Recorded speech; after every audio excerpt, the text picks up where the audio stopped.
So yun, nagwawas na. Nawala na itapon ng tubig. So ang problema ng washing machine ito, bago ko siya gawin kanina, matapon yung tubig dun sa drain. So ngayon okay na.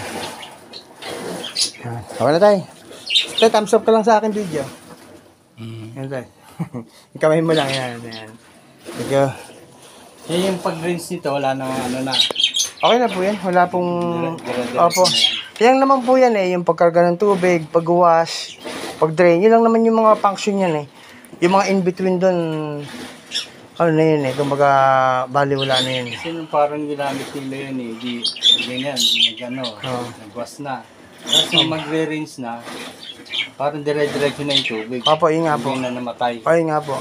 Kasi nung time na nag-rinse siya, doon na bumaba yung pinaka-barya mo. Doon na bumara. Doon na siya bumara.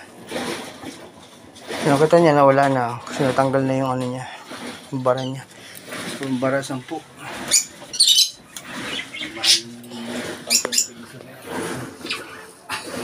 Pero ano po yun?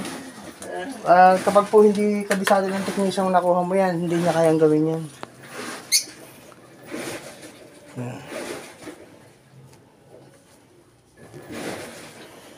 So okay na. Pero mahirap na magtanggal ng bar na ito kasi marami akong napupuntahan ganito na hindi nagawa ng technician nagpunta dahil nagkataong hindi niya kabisadong magbaklas ng ilalim ng drainage system. So okay na.